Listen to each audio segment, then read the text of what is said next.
प्रधानमंत्री नरेंद्र मोदी ने शुक्रवार को बंगाल के बर्धमान में चुनावी सभा में पूर्व कांग्रेस अध्यक्ष राहुल गांधी पर जमकर हमला बोला।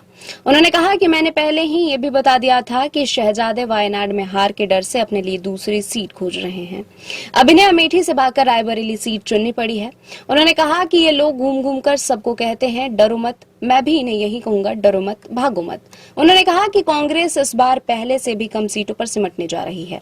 अब देश भी समझ रहा है कि ये लोग चुनाव जीतने के लिए नहीं लड़ रहे हैं, ये सिर्फ देश को बांटने के लिए चुनाव के मैदान का उपयोग कर रहे हैं। उल्लेखनीय है कि कांग्रेस नेता राहुल गांधी उत्तर प्रदेश की उस रायबरेली सीट से लोकसभा चुनाव लड़ेंगे जिससे उनकी मां सोनिया गांधी 2004 से चुनाव जीतती आई हैं।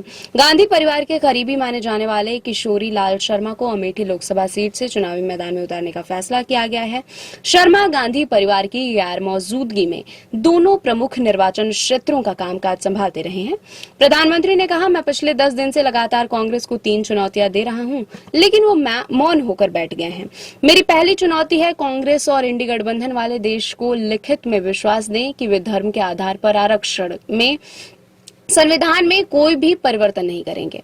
मेरी दूसरी चुनौती है ये लिखित में देश से वादा करें कि एससी, एसटी, ओबीसी का आरक्षण छीनकर धर्म के आधार पर किसी को नहीं बांटेंगे। मेरी तीसरी चुनौती है वो लिखित में दें कि जहां इनकी राज्य सरकारें हैं वहां ओबीसी का कोटा काटकर धर्म के आधार पर मुसलमानों को आरक्षण नहीं दिया जाएगा।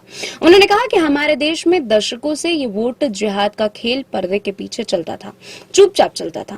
पहली बार वो इतने हताश और निराश हो चुके हैं कि अब वोट जिहाद की अब सार्वजनिक घोषणा कर रहे हैं। इसलिए वोट जिहाद की इस अपील पर कांग्रेस का शाही परिवार, टीएमसी का परिवार और लेफ्ट का परिवार चुप है, यानी इंडी अलायंस के सारे चट्टे बट्टे वोट जिहाद से सहमत हैं।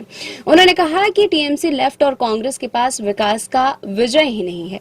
लेफ्ट, कांग्रेस और टीएमसी किसी राज्य का क्या हाल कर सकती है यह आप अच्छी तरह जानते हैं। यहाँ पास में ही त्रिपुरा लेफ्ट वालों ने तबाह कर रखा है, लेकिन पिछले 5 सालों में बीजेपी ने पूरे त्रिपुरा की जिंदगी बदल दी है।